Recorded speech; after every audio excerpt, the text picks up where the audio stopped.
हात धरायचा नाही भगवान बाबाचा कोणी, पायच धरायची, पायच धरायची. मग ते पोरं जवळ आले म्हणाले, ते आगाव बोबड्या वाकड्या जवळ आले थोडे.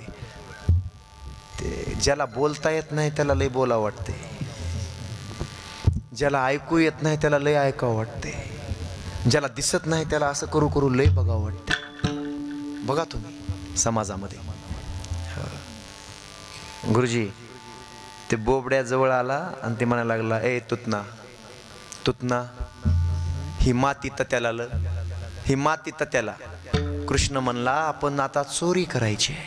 चोरी करायला गेल्यास एखादी गवळण जर जागी झालीच आणि आपल्या पाठीमागे लागलीच तर तिथंच ही माती काढायची खिशातून, तिच्या डोळ्यात मारायची. म्हणजे तेव्हा माती टाकीत होते, आता चटणी टाकालीत. म्हणजे तेव्हाच सांगतोय, चांगली माणसं होती. माती तिच्या डोळ्यात टाकायची, ती डोळे चोळील तोपर्यंत 9-2-11 पळून जायचं. पण ते पुढचं होतं, आगावच होतं. लय कार्टे आगाव असतात काही काही. बाबा 100 रुपये दिले अशा पोराला बापानं, जा रे म्हातारी लय खोकराले रे, म्हातारीसाठी एक 10-20 रुपयाचं ते औषध घेऊन ये बरं खोकल्याचं. ते पोरग लय हुशार होतं, ते गेलं मेडिकलवर गेलं, 20 रुपयाची एवढी बॉटल घेतली खोकल्याची. तिथून येता येता 2.5 मीटर कपडा घेतला पांढरा, हो, अगरबत्त्याचा पुडा घेतला, एक साबण घेतलं, सगळंच बांधून आणलं, एक पुष्पहार आणला बांधून, त्यानं तिथं दिलं. बाप म्हणला, अरे ते 100 रुपयामधले 20 रुपयाची बॉटल आणि हे बाकीचे पैसे, ते म्हणला ते सगळा कार्यक्रम करून आलोय म्हणला, हे 100 रुपयाचं बिल.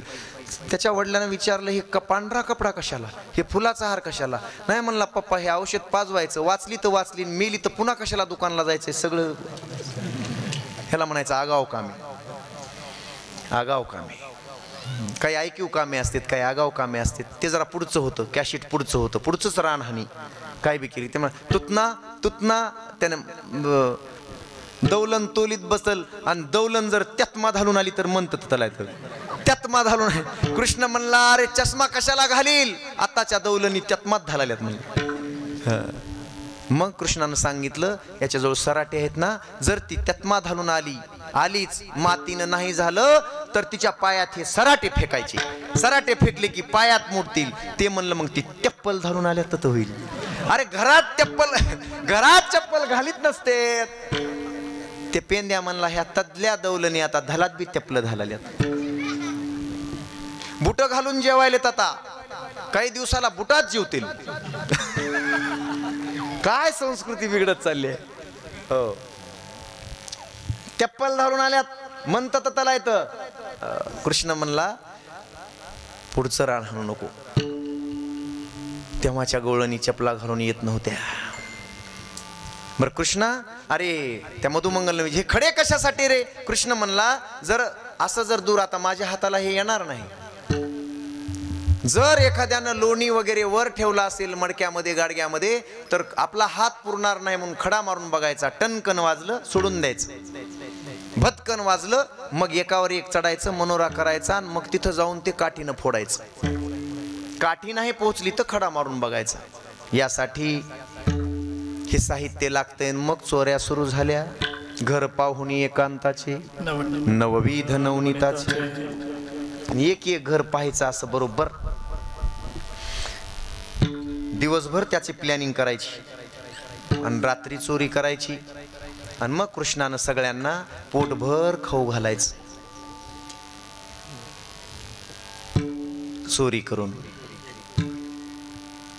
नवनीताची चोरी केली, म्हणजे चित्ताची चोरी केली. कृष्ण परमात्म्याने चित्त मोहित केलं, चित्त आकर्षित केलं.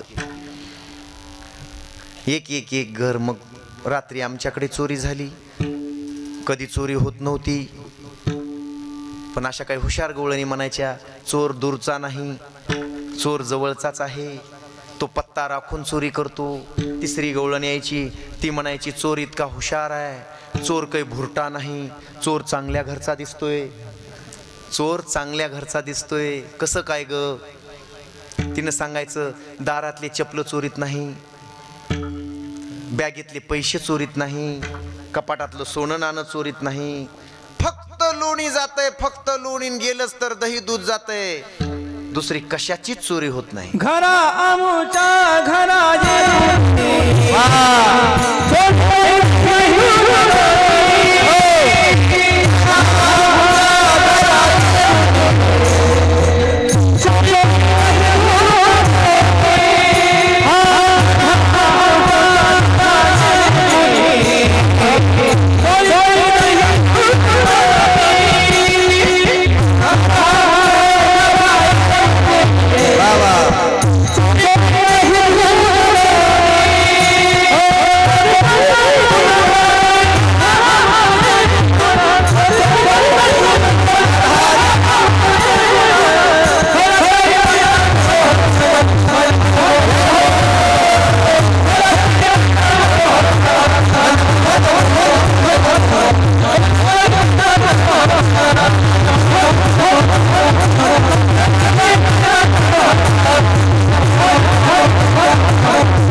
श्रीनाथ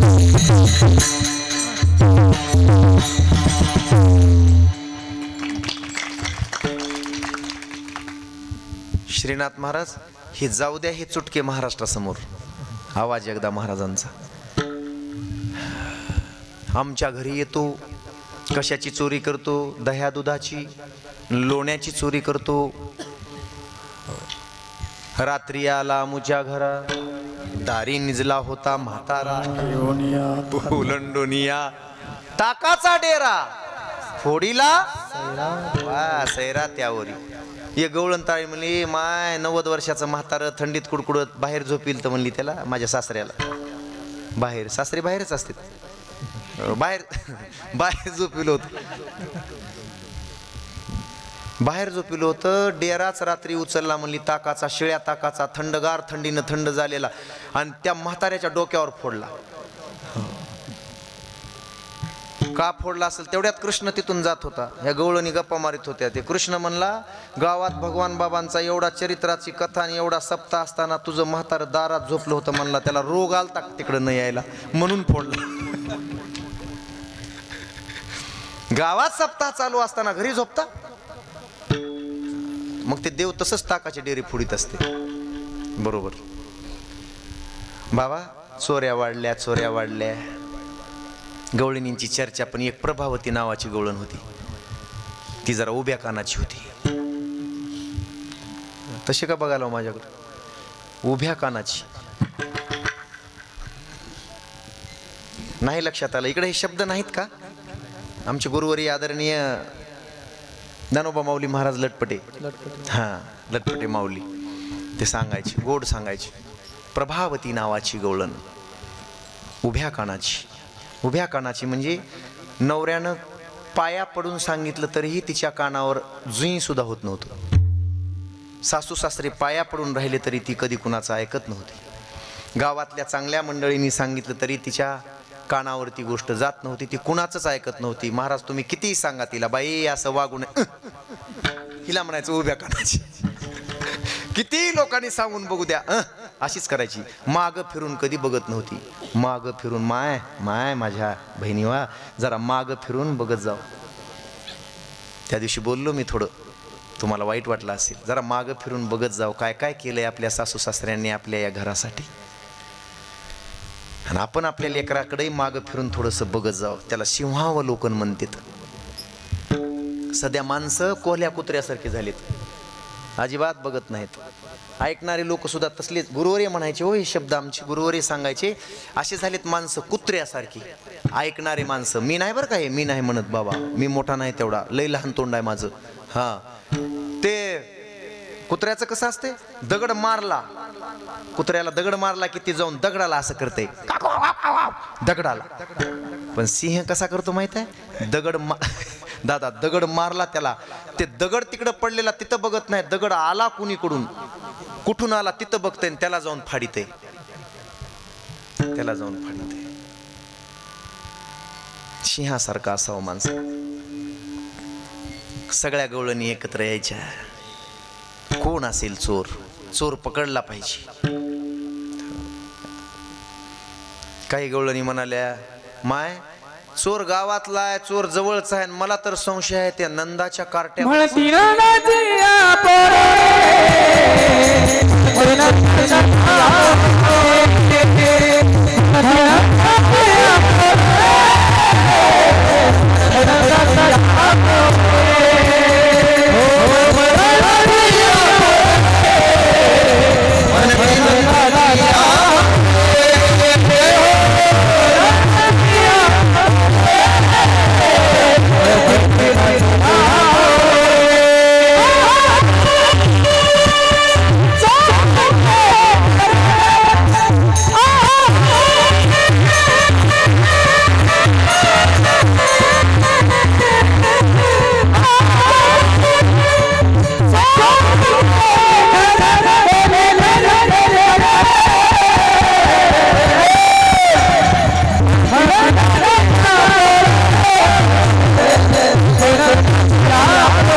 नंदाच्या वाड्यावर, ए यशोदाबाई खाली ये. वरून काय बोलती? काहीतरी सांग तुझ्या पोराला. यशोदे कृष्णा गोकुळी राहावे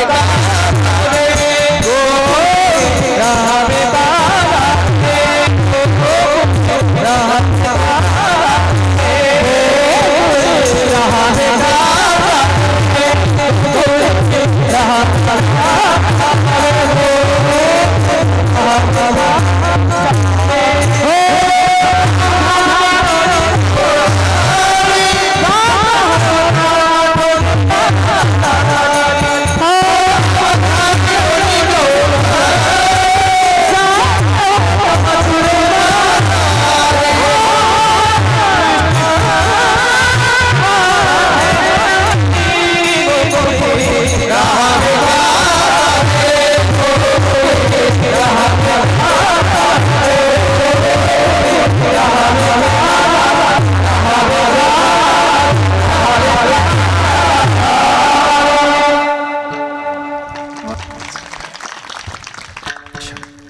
कसं करावं महाराज तुम्हीच सांगा. राहू का जाऊ?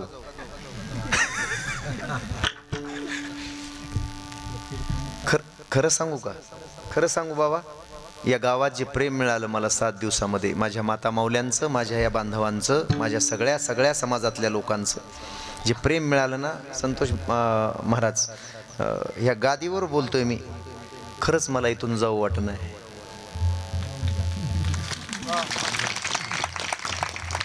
महाराज म्हणले तर राहून जा, मग 4 गुंठे जागा द्या. हा अरे बा हा नाही, रिवर्स गिअर टाकावं लागतं. चांगला आहे. बाबांच्या मंदिरासाठी तुमचं योगदान महत्वाचं आहे सगळ्यांचं. आपण आनंद लुटूयात. खरं सांगतो, बाबांच्या मंदिरात एवढं उदार अंतकरण करा सगळ्यांनी. खरं सांगा, किती जणांना वाटतंय बाबांचं मंदिर उभारलं पाहिजे? अरे क्या बात आहे. वा वा वा वा. बरं, आता मी काल पावती फाडली 5051ची मी फाडली पावती बाबा, तिकडून येऊन दुरून. आता मी आता याच्यापेक्षा अजून काय करायचं असेल तर मला सांगा. अजून माझ्याकडून जी सेवा वाटत असेल तुम्हाला तर तीही देतो. तुम्ही म्हणा, मी देतो. 10,000 म्हणा, 15,000 म्हणा. चला आता मी बाहेर. नंतर आहे का? बरं नंतर सांगा. बरं नंतर सांगा. उद्याचं काय खरं आहे? माझं तुमचं खरं आहे. हेच करायचे, तेवढंच राहणार आहे. जे मंदिराला दिलंय बरं का, जे दानधर्म केलंय तेवढंच तुमच्या नावावर जमा राहणार आहे. बाकी काही जमा राहणार नाही. तुमच्या खात्यात एवढंच बॅलन्स राहणार आहे शेवटी, दुसरं काही राहणार नाही. गोकुळी राहावे का जावे? सांग यशोदे, आता गोकुळात राहावं का जावं? बाबा एक गवळण तर म्हणली 3 दिवस झालं म्हणली मी झोपली नाही अजून, दररोज दचकून उठते म्हणली मी. म्हणून माझ्या मालकानं ठरवलंय म्हणली, आता माझ्या मिस्टरांनी ठरवलंय की आता इथं राहायचं, गोकुळात राहायचं नाही. हो, पसारा भरलाय म्हणली सगळा. ऐका, पसारा भरला. तिचे मिस्टर गाडी बैल जुंपले आणि ते निघाले गोकुळातून.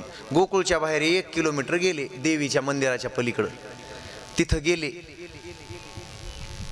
कृष्णाला कोणीतरी येऊन सांगितलं, अरे रे आपल्यामुळं ते गाव सोडून चाललेत. कृष्णा, हो एखाद्याचं घर उठवणं बरं आहे का? कृष्ण म्हणला, घर बसवण्यासाठी आलोय मी, उठवण्यासाठी नाही. मग आता काय करावं? चालले ना ते कुटुंबाच्या कुटुंब. कृष्ण म्हणला, काळजी करू नका. देवीच्या जरा पलीकडे गेलं समाधान महाराज, थोडं पलीकडे गेलं की कृष्णानं त्याच्याजवळ काय नाही महाराज, इथूनच चेतना दिली, जादू केली. त्या बाईचं नरड जे कोरडं पडलं, जीभ चिकटायला लागली वर.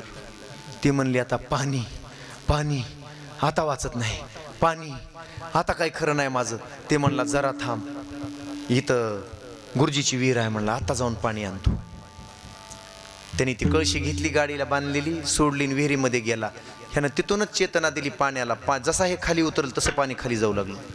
तशा पायऱ्या खाली चढत राहिल्या, तशा पायऱ्या खाली होत होत्या. हा खाली उतरला 60 फूट 70 फूट 80 फूट त्या विहिरीमध्ये. उतरता उतरता घामाला गड्याला कळशी भरतोय तोपर्यंतच कृष्ण परमात्म्यानं तसंच रूप धरलं, तशाला तसं सेम टू सेम, आणि येऊन गाडीवर बसलं. होय ग म्हणला, कुठं जावं आपण, काय करावं, आपलंच घर बरं आहे, आपलंच बरं असतंय. ती म्हणली नाही माय आता नाही राहायचं, लय ताण दिलाय, लय त्रास झालाय म्हणली त्याचा, नको नको नको नको नको नको आता नाही राहायचं. गाडी इथून तिथपर्यंत गेली, ते विहिरीतून बाहेर आलं, बाहेर येऊन पाहतंय तर कोण गाडी हाकायलंय. धावत पळत गेलं तिथपर्यंत, 10-20 फुटावरून पाहिलं, त्यानं खिशातला मोबाईल काढला, हो ते सेल्फी मोड ऑन केला, स्वतःकडे बघू लागलं आणि त्याच्याकडे पाहू लागलं. म्हणला मी तिचा नवरा आहे आणि ते कोण आहे. त्याला संभ्रम अवस्था, धावत पळत गेलं, म्हणला कोण आहेस तू, कोण आहेस लुटेरा. गाडीवर गेलं आणि त्याला धरलं, दोघाची धरपकड तिथंच. हे गाडीवरून खाली उडी की एकमेकाला गोळसायले डेकळामध्ये दोघं, तोवर तिसरंच तयार झालं. तसलंच गाडीवर बसलं आणि त्यानं गाडी पळवली. अरे म्हणला दोघातून बी गेली की बायको, तिसऱ्यानंच नेली. हे दोघं त्याच्या माग, त्याला धरून खाली ओढलं. गाडी चौथा आला. महाराज एका पाठी एका पाठी. नाही म्हणला ते खरा जे होता का नाही नवरा, ते म्हणला आता नाही. बायको गेली म्हणला, संसार झाला आपला रामकृष्ण हरी, सगळं संपलं म्हणलं. त्यानं जी गाडी वळवली त्या चौथ्यानं नीट नेऊन उभा केली कुठं, नंदबाबाच्या वाड्याजवळ. हो मग हे धावत पळत गेलं, म्हणला बाबा खरं सांगू आई शपथ, आई शपथ, भगवान बाबाची शपथ म्हणू लागलं, ते माझी बायको आहे म्हणला, हे सगळे लुटेरे आहेत म्हणलं, हे खरे नाहीत, बायको माझी आहे. नंदबाबा म्हणले कशावरून तुझी आहे.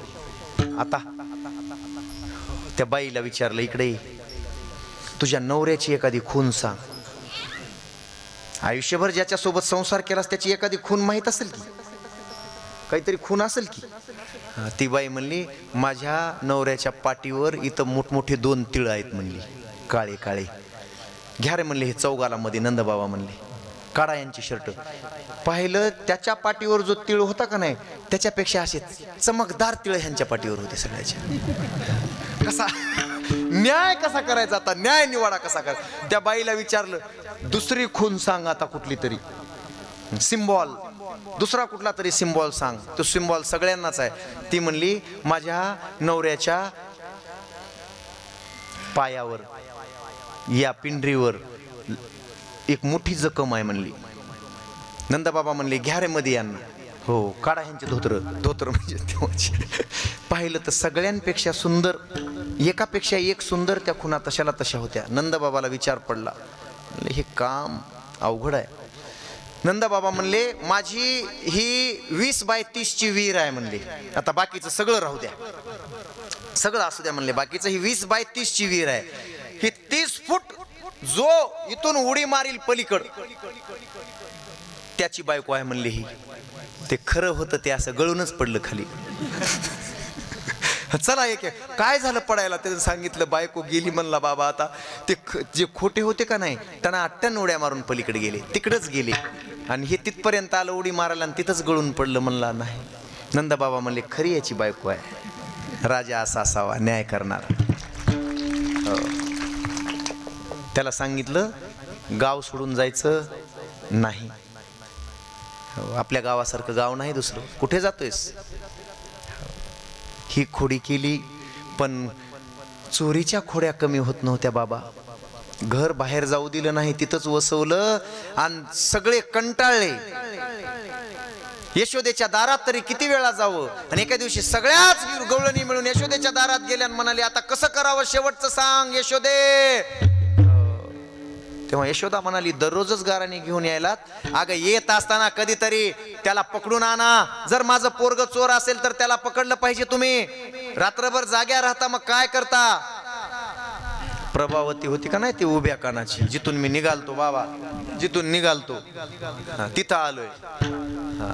आणि ती प्रभावती अशी चिडली, महाराज कमरेचा असा ते पदर जे काढला आणि जे खवला असा का नाही, अगं दाखविते म्हणली उद्याच ये म्हणाव तुझ्या वाघाला, तुझ्या वाघाला म्हणजे ह्या वाघाला नाही, म्हणजे त्या वाघ तुझा वाघ आहे तर ये म्हणाव माझ्या घरी. ती तिथून म्हणून गेली. त्याच दिवशी दुपारी 2 वाजता गावातल्या गटाची मीटिंग होती आणि ती प्रभावती सगळ्या गटाची, त्या गटाची अध्यक्ष होती. आणि त्या मीटिंग मध्ये दादा तिनं माईक सिस्टीम अशी लावली म्हणता इतकी सुंदर आणि भाषण ठोकलं. तिनं असं भाषण केलं. ती म्हणाली अगं काय तुमच्या घरी चोरी होती, अजून वाघिणीच्या घरी एकदाही कुणाची चोरी झाली नाही. माझ्या घरी येण्याची कुणाची हिंमत आहे, येऊन दाखवावं माझ्या घरी. ती एक नाक सारून बोलती यशोदा. हा, आणि त्यानं माझ्या घरी येऊन दाखवायला पाहिजे, मग दाखवते. महाराज मीटिंग सुटली, त्याला काय कळत नाही. ते गेटला उभारलं असं पोरं घेऊन 5-6 गेटला मोबाईल काढून ठेवले होते अशी. तिकडून आली की ते म्हणलं मामी राम राम. तिला प्रभावतीला मामी राम राम. ती म्हणली कशाचा राम राम, ये दाखवते. ते म्हणला कधी येऊ कधी येऊ. ती म्हणली कधी येतोस, कधी येतोस. आत्तापासून कुठल्याही क्षणाला येत असतोय म्हणलं, आत्तापासून कुठल्याही क्षणाला. शंकर बाबा ही घरी चालली लगबगीनं, ह्यानं सांगितलंय आतापासून कुठल्याही क्षणाला. मामी मामी नंबर देऊन जा व्हॉट्सअपचा, येतानाचा फोटो काढून टाकून येणार आहे म्हणलं, काळजी करू नका. फेसबुकवर व्हॉट्सअपवर तिनं ये रे ये म्हणली, निघाली घराकडं. ती लगबगीनं घराकडं चालल्या. तेवढ्यामध्ये घरच्या सगळ्या वस्तूंना यानं चेतना दिली आणि केलं असं, तिच्या सगळं ते माठातलं हांड्यातलं कुठलंच पाणी ठेवलं नाही, सगळंच पाणी आटवून टाकलं. ही बोलून बोलून गेलेली होती, धावत पळत गेलेली होती. तिचं नरडं कोरडं पडलेलं होतं. 12वीला असलेली पोरगी तिथं बसलेली होती, मोबाईलवर अभ्यास करीत बसली होती. आता कोणता अभ्यास होता काय माहीत, पण ते कोरोनापासून फारच अभ्यास वाढलाय लेकरांचा, मोबाईलवर झालाय. ऑनलाईन क्लासेस ती करीत बसली होती. तिला म्हणली सैराट बघितल्यापासून लई सैराट झालीस तू, इतका मोबाईल पाहणं असतो का. ती म्हणली मी सैराट झाली नाही, जरा नीट बोल. ती पोरगी हां, आणि तिनं जाऊन ते तांब्या बुडवला, कुठंच पाणी नाही, खणखणाट सगळा. अगं घरात पाणी नाही एवढं सुद्धा तुला कळत नाही का. ती पोरगी म्हणली तू गटाची अध्यक्ष झाल्यापासून तू बिघडल्यावनी करालीस, मी नाही. पाणी आणते म्हणली, जास्त बोलू नको, पुढचं बोलू नको, कोणी घरात येईल. ती पोरगी म्हणली कोणी येणार आहे का, पुढचंच बोलतीस का. उचलली कळशी, निघाली. ती हंडा घेऊन निघाली पाण्याला यमुनेवर. आत्ता आले म्हणली, आत्ता 2 मिनिटात 3 मिनिटातच जाऊन येते. पळतच चालली. प्रभावती होती, उभ्या कानाची होती. तिला काही, ती हंडा घेऊन गेली तिकडं की पोरगी वाट पाहत बसली होती, कोणी येईल का. तेवढ्यात मागून 5-6 लेकरं यांनी पोरं घेतले, हे सगळे पत्रे उचकले तिचे आणि पाठी मागून घरात शिरला. म्हणला काहीच ठेवायचं नाही, सगळंच खायचंय. लोणी खाल्लं, दही खाल्लं, दूध खाल्लं. शेवट होत आला तेवढ्यामध्ये पाण्याचा हंडा टेकला आणि तिला त्या दरवाजामधून प्रकाश दिसला. अगं म्हणली, खिडकीतून काहीतरी मांजर वगैरे कोणीतरी मध्ये आलंय, नाही तर पत्रे तर उचकलेत म्हणली. घरात उजेड दिसतोय. लातच घातली तिनं जाऊन दरवाजावर. कोण आहे घरात म्हणल्याबरोबर आली रे म्हणून कृष्णाने एकेकाला वर फेकणार. 4 फेकले, 5 फेकले आणि शेवटी आपण उडी मारायला गेला पण पायाला धरलं तिनं, खाली ओढलं. आता तुझी माय लई म्हणत होती मुद्दे मला सह आणायचे, तुझा त्याचा हात पकडला महाराज. ते एक मडकं घेतलं सोबतच, लोण्याचं लोणी ठेवलेलं, आणि हात पकडला आणि गच्च हात धरून निघाली. मोठ्यानं ओरडली, चला आता नंदबाबाच्या वाड्यावर, चला त्या यशोदाकडं. लई नाक सारून बोलत होती, चला. आणि हात पकडला, गच्चचे गच्च, रटच्या रट हात तिचे. ते कवळं लिकरू दादा, ते त्याचे बोट असे, ते महाराज रक्त असं सांगायला लागलं. ते कृष्ण म्हणला, मामी तुझ्या पाया पडतो, इथंच 100-500 देऊन मिटवून घेऊ, तिकडं नेऊ नको, मला इथंच मिटूया. ती म्हणली नसतंय, माग तर बघतच नव्हती. एकदा धरलं ना असं माग असं केलं, चल रे, अरे चल, आता सोडित असते का. हात गच्च धरलेला होता महाराज. कृष्ण तळमळ करू लागला. पुढच्या चौकामध्ये गेला आणि चौकात गेल्याबरोबर म्हणला, मामी सोडीनास, फक्त माझा हात वाळलाय म्हणला, तुझा हात लय निबर आहे, हे हात माझा वाळून जाईल ग मामी, तुझ्या पाया पडतो, हे हात सोडून हे घे. ती माग बघत नव्हती. उभ्या कानाच्यांचं बघा हे असं असते. त्यानं असं केलं, हा दे, दुसरा दे. त्यानं दुसरा दिला नाही, दुसऱ्याचाच दिला. आणि मधल्या मार्गाने जाऊन बरोबर इकडून गेलं, हो, काशीनाथ दादाच्या घराकडून जाऊन त्या चौकात येऊन बसलं. ही जत्रा इकडून चालल्या तोपर्यंत तिथं येऊन बसलं. ते हात ज्याचा दिला का नाही ते होतं 4-4.5 फुटाचं. सारखं म्हणाले, सोड ग. तिला कशाच ऐकू, अरे चल. नुसते झटके महाराज, असे झटके मारीत गवळण तिथपर्यंत जात्या. तोपर्यंत तिथं जाऊन म्हणाले, माई माई मला गावातल्या बायका चोर म्हणाल्यात, आपल्या घरी काय कमी आहे? मला लोणी चोरलं म्हणतात, मला दही चोरलं म्हणतात, मी कुणाची चोरी करील का? नाही रे काना, हो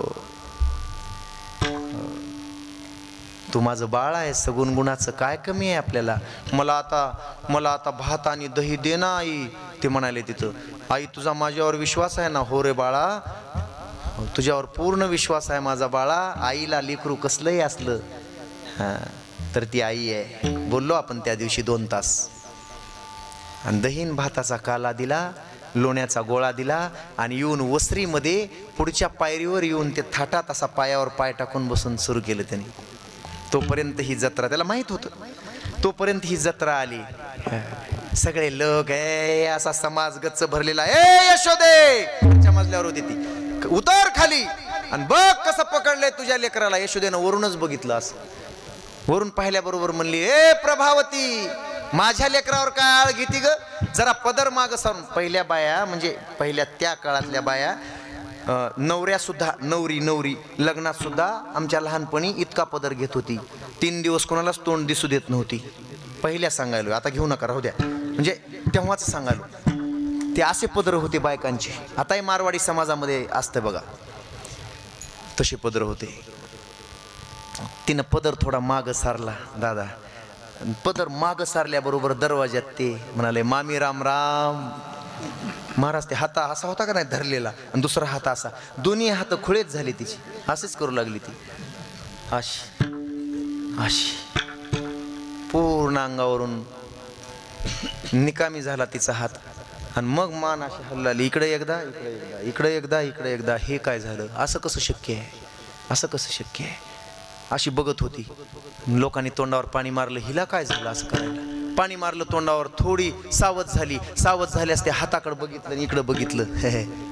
इकडं बघितलं की तिचा नवराच होता तिच्या हातात, नवऱ्याचाच हात होता. काय गवळण चिडली, देवा देवा देवा. त्याला म्हणली, कडू, माझ्या बापाला एक लाज नव्हती म्हणली तुझ्या घरी द्यायला, तू कधी माझ्या हातात आलास? ते म्हणला, लग्न झाल्यापासून तुझ्याच हातात आहे, अजून कुठे कुणाच्या हातात गेलो नाही, तुझ्याच हातात कायम राहू इच्छितो. विठाला विठाला विठाला विठाला विठाला.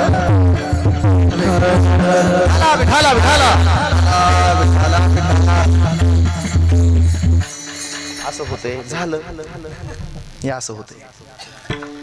नाना प्रकारच्या खोड्या, टाइम की बात है, खोड्या केल्या. लहानपणच्या खोड्या आता सांगेल कधीतरी. एक एक एक एक कृष्णाच्या खोड्या वाढत राहिल्या. लहानपणी सुद्धा महाराज त्यांनी धर्माचं केवढं मोठं कार्य केलं होतं. जे ढोंगी आहेत, दुष्ट आहेत, दुर्जन आहेत, त्यांना केवढी मोठी जरब बसवली होती, केवढा मोठा अवमान केला होता. ते महाबळभटाची गोष्ट माहित आहे तुम्हाला? पुतना मारली, पुतना मारल्यानंतर पुतना मरू शकत नाही, कंस म्हणायला लागला, पुतना मरू शकत नाही. या बालपणातल्या खोड्या आहेत. हो, पुतना मरू शकत नाही. मग महाबळ पाठविला, त्यानं विडा उचलला, म्हणला चलत चलत तर काखेत घालून घेऊन येतो त्या बाळाला. आणि महाबळभट घरी गेला. यशोदे, खूप दुरून आलो, काशी बनारसवरून आलो, तुझ्या लेकरासाठी आलो, त्याचं भविष्य बलोत्तर करण्यासाठी आलो. यशोदा म्हणली, देवा, माझ्या लेकरावर दररोज एक संकट यायलंय, अरिष्ट यायलंय, त्याचा सगळा बंदोबस्त करून जातो, काळजी करू नकोस. महाराज पंचांग मांडलं पुढं. ते सगळे मध्ये चौकोन त्रिकोण काढले त्यांनी, सगळे अंक भरले मध्ये. हे पाळण्यात खेळत होत. तो महाबळ भट म्हणायला लागला, यशोदे, याचं भविष्य सांगू का तुला? ती म्हणली, गर्गाचार्यांनी सांगितले. त्या गर्गाला गणितातला एक आकडा सुद्धा जमत नाही, एक गणित जमत नाही, गणित मांडल्याशिवाय भविष्य कळत नाही. माझा फर्स्ट क्रमांक होता म्हणला, माझ्याच वर्गात होतं ते गर्गाचार्य. त्याला काही कळत नाही गणितातलं. बघ आता स्पष्ट भविष्य सांगतो. यशोदा माय पुढे बसली, कृष्ण पाळण्यामध्ये आहे ना, हा भविष्य सांगायला लागला. बाळकाचे अंगी अवगुणे बहुत, नेऊनी गर्तेत घाली त्यासी. अरे, त्याने सांगायला सुरुवात केली, म्हणला हा 1 नंबरचा चोर आहे. कुठल्या आईला आवडेल लेकराला चोर म्हणलेलं? हा 1 नंबरचा चोर आहे. सगळं खरं सांगत होतं ते, खोटं काहीच सांगत नव्हतं. 1 नंबरचा गुन्हेगार आहे, 1 नंबरचा चोर आहे, 1 नंबरचा लफंगा. एवढं पुढे जाऊन सांगत होतो. हा बायकांना फसवणार आहे. बरं मग काय करावं देवा? काही नाही, नेऊन गर्दीत घाल, 10-12 फुटाचा खड्डा खोद आणि नेऊन त्या खड्ड्यात बसव आणि वरून माती लोट. तुला लोटणं होत नसली तर मी येतो लोटू लागायला. ह्याला ठेवून नाही, आणि हे मायबापाच्या मुळावर आहे म्हणून ह्याला ठेवू नको. यशोदा म्हणली, देवा आतापर्यंत पोटी बाळ नव्हतं, कसं का असना, अवगुण का असना, अवगुणी का असना आहे, असू द्या, याला काही शांती करता येते का? ब्राह्मण म्हणाला, दुसरी शांती कुठलीच नाही याला खड्ड्यात पुरल्याशिवाय. नाही देवा, सांगा ना, असं म्हणू नका ना देवा, मी तुम्हाला डबल दान दक्षिणा देते. उठली, थांबा थांबा म्हणली. तिला वाटलं 1-2 पोते जास्त दिले तर ब्राह्मण काहीतरी सांगेल दुसरी पूजा, आणि ती उठली आणि घरात गेली. त्यानं डोळे उघडले, दादा डोळे उघडले आणि म्हणाला, अरे ते भविष्य बघायला म्हणला माझं, आणि दक्षिणा द्यायला म्हणला माझी आई. ज्याचं भविष्य बघितलं त्यानंच दक्षिणा द्यावी ना, मग याला दक्षिणा मीच द्यावी. पाळण्यातूनच चेतना दिली महाराज. सगळ्या घरातल्या सगळ्या उखळाला, मुसळाला, परातीला, चमचे, सगळ्या वस्तूंना चेतना दिली. ब्राह्मण ज्या पाटावर बसलेला होता त्याला सुरुवातीला चेतना दिली. ऑटोमॅटिक जॅक लावल्यासारखा ब्राह्मण 7-8 फूट वर गेला, आणि ते पाठ त्यानं डोळ्यानंच फिरवायला सुरुवात केली. चेतना देऊन तिथंच फिरू लागला. पाठीमागचा पाठ होता, पाठ येऊन पाठीत बसायचा. दणकन चेतना दिल्याबरोबर ते म्हणला, मी आलो तेव्हा जॅक नव्हता, माझ्या समोर पाठ टाकलाय म्हणला, आणि आता कसा जॅक लागला? कमाल आहे. पाठ येऊन पाठीत बसायचा. ते मुसळ म्हणायचं, पाठ दादा भाऊकीच बघाव की आम्हाला सेवा करू द्या की देव बापाची. महाराज मुसळ उठलं, वर जायचं, वर सरळ वर जायचं, येऊन दणकन पाठीत बसायचं. दणकन मेलो रे. ते उखळ आलं, ते म्हणला, देव बाप्पा मलाही सेवा करू द्या. खालून आधार दिला त्यानं थोडा, वरून मुसळ, खालून उकळ. देव बापाचं कुठनं सुरू. पराती उठल्या सगळ्यां, खडखड खडखड खड, लग्नात कशा वाजत्यात तशा जवळ यायच्या, खडखड खडखड चडाक, खडखड खडखड चडाक. चमचे उठले कानामध्ये गुडगुड गुडगुड गुडगुड गुडगुड गुडगुड. ब्राह्मण म्हणला, अरे सगळीकूनच मेलो रे, वाचवा रे. खाली येऊन पाठ आदळला, ब्राह्मण पळायला लागला. दरवाजात, त्या ढाळमध्ये दरवाजात टाकलेली बाज होती, उगम सुंदर बाज होती, आणि त्या बाजाला असे माचवे असतात, आणि त्या माचव्याचे असे इतकाल कुण्या निघालेल्या असतात बाहेर त्या माचव्याच्या, ती बाज अशी व्हायला लागली. हे इकडे पळायला लागलं. उडी बाजेच्या हात जोडले, म्हणाला, मला एकदा वाड्याच्या बाहेर पडू देत. ती म्हणली, देव बाप्पा सगळ्यांचा सत्कार स्वीकारलाय, माझाही थोडा स्वीकारा की. ते म्हणला, मला तुझा सत्कार नको गे, आता वाचत नाही. उडी मारली ब्राह्मणानं, आणि हे धोतर लय घात करतय संतोष बाबा. सगळं माणूस निघून जाते. हो का, हे असं अडकत, हे कुणीत बरोबर अडकणार. त्या 9वारी लुगड्यावाल्या माईला विचारा, नाही तर महाराज लोकाला विचारा, सगळा माणूस निघून जातो, तेवढंच अडकतंय बरोबर त्या कुणीमध्ये असं अडकून बसलं. बाजनं नाही सोडलं, त्याला मागच ओढायला लागली. ते म्हणला, सोड, तुझ्या पाया पडतो. बाज म्हणली, सत्कार केल्याशिवाय सोडित नाही. आता कसला सत्कार? काही नाही. हा पळायला लागला. ते म्हणला, आता थांबत नाही, हे धोतरच तुला घे म्हणला, तुझा सत्कार होऊ दे. ब्राह्मण तसाच पळायला लागला. पळता पळता पडला, जानवं तुटून गेलं, धोतर फाटून गेलं, जानवे तुटले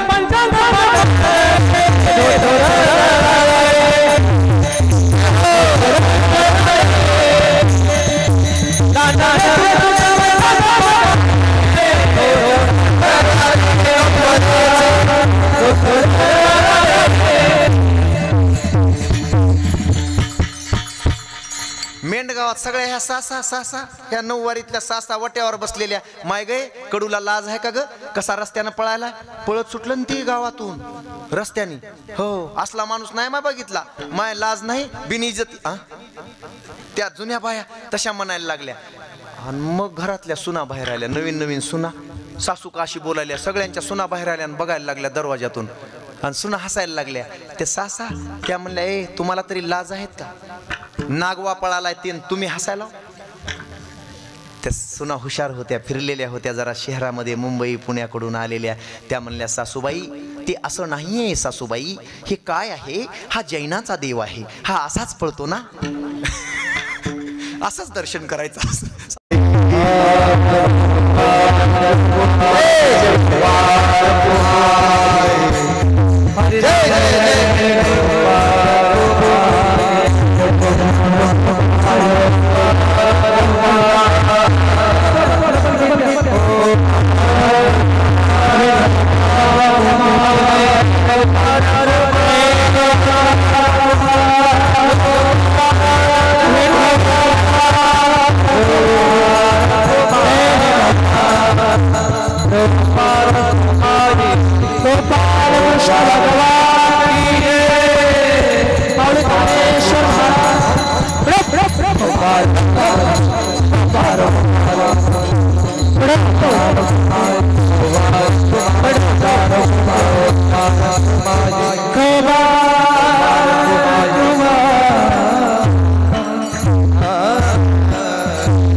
आदरणीय संतोष महाराजांनी इथं यावं, लगेच महाराजांचा सत्कार करतो.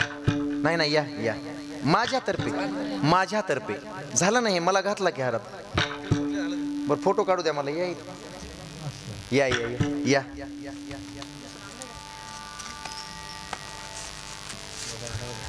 हे बघा, टाळ्या वाजवा सगळ्यांनी.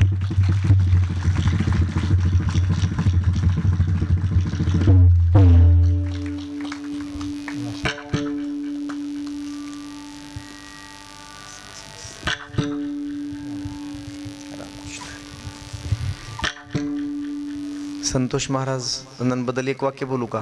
मी पोहोचत नसलो तरी माझा आवाज महाराष्ट्रभर पोहोचतोय. संतोष महाराजांचा आवाज आमच्यापर्यंत असतो तिकडं. हा, तसं तुमचाही सत्कार करावा वाटायला, पण पैसे नाहीत तेवढे आता खिशात.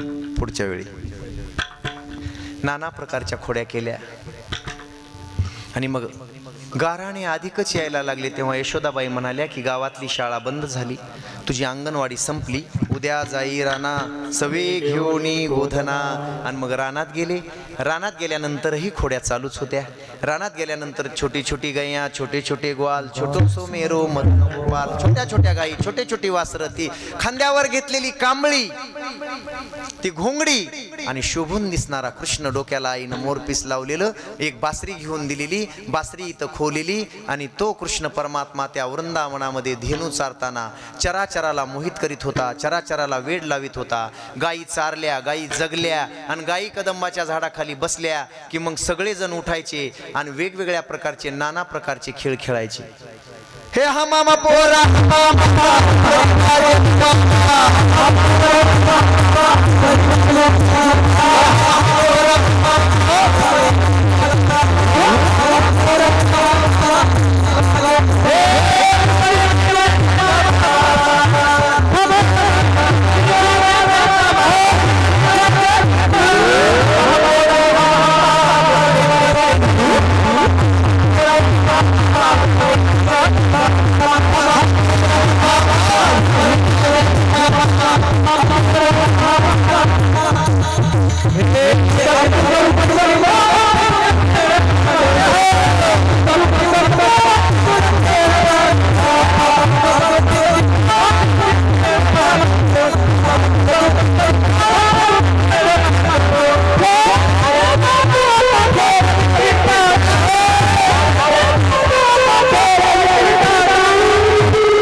सगळे खेळ खेळून दाखवले संतोष महाराजांनी, सगळेच खेळ खेळले.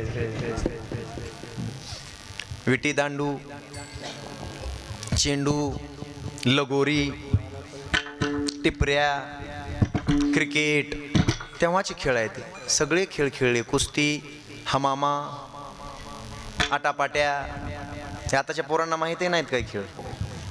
सगळे खेळ खेळले. आणि मग कृष्णानं सुंदर अशी बासरी काढली. गायी व्याघ्र एके ठाई झाली, पक्षी कुळे निवांत राहिली. वैरभाव समूळ विसरली. काल्याच्या कीर्तनातून वैरभाव विसरून जा. कृष्णाने बासरी वाजवावी, चराचरांना मोहित करावं, कामधंदा सोडून संसाराचा त्याग करून गवळणींनी वृंदावनात यावं. त्यांच्यासोबत कृष्ण परमात्म्याने रासक्रीडा खेळावी, सुंदर सुंदर लीला कराव्यात. सगळ्या चराचरांना मोहित करून टाकणाऱ्या श्रीकृष्ण परमात्म्याने आपल्या सवंगड्यांना एकत्र करून सगळ्यांच्या शिदोऱ्या एकत्र केल्या. 2 वाजून गेले. 12 ते 2चा आपला वेळ होता. काला म्हटलं की अर्धा तास जास्त लागत असतो. काल्याचं कीर्तन कुणाचंही असलं कुठेही असलं तरी, कारण सगळ्यांचे आभार व्यक्त करायचे असतात आज, म्हणून पहिला अर्धा तास त्याच्यातच जात असतो. आणि बरेच कार्यक्रम सुरुवातीला पाऊण तास झाले, तरीही मी मधला मार्ग निवडला. डायरेक्ट अभंगावर गेलो. बाबा जन्मापासून सांगत बसलो असतो तर फार पुढं गेलं असतं. सगळे सवंगडी गोल बसले कमळाच्या पाकळ्यासारखे. मध्ये श्रीकृष्ण परमात्मा हातामध्ये सगळ्यांच्या शिदोऱ्या एकत्र करून त्या शिदोऱ्याचं घेतलेलं टोपलं आपल्या हातात घेतो. त्याचं वर्णन श्रीमद भागवताच्या दशमस्कंदामध्ये शुकाचार्य भगवान करतात. विभ्रद्वेनुं जठरपठयो शृंगवेत्रे च कक्षे वामे पानो मस्रनकवलं तत्फलान्यंगुलीषु तिष्ठन्मध्ये स्वपरी सुरदो हासयन्नर्मभि स्वैरचे स्वर्गे लोके जे यज्ञ भुगभाल केली. पुंडली कवरदा श्री ज्ञानदेव पंढरीनाथ भगवान कृष्ण भगवान. असेच हात ठेवा, असेच हात ठेवा.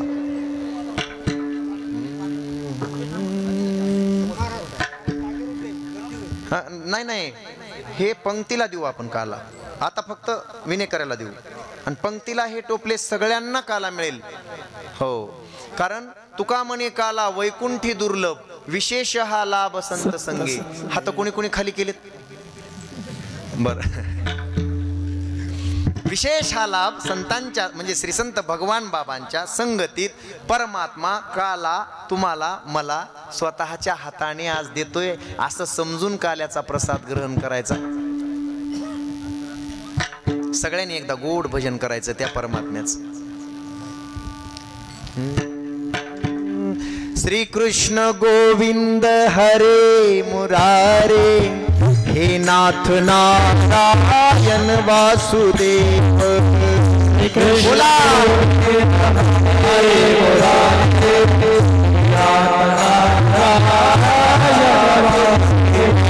कृष्ण गोविंद हरे मुरारे, हे नाथ नारायण वासुदेवा. नाथ नारायण वासुदेवा, नाथ नारायण वासुदेवा.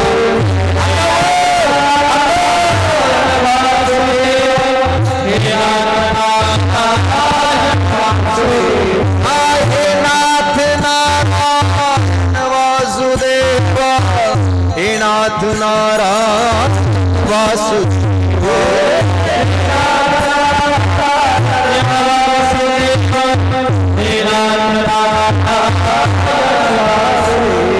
श्री कृष्ण गोविंद हरे मुरारे, हे नाथ नारायण वासुदेवा.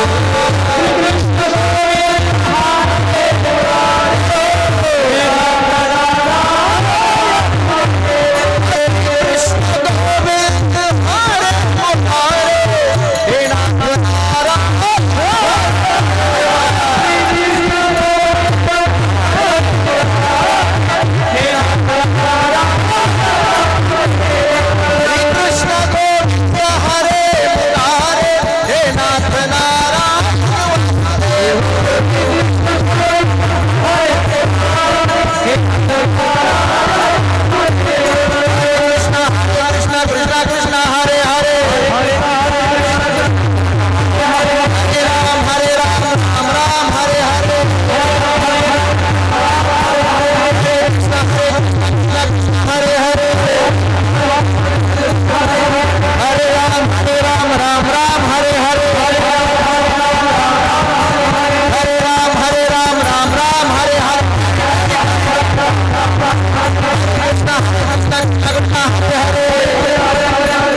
भगवान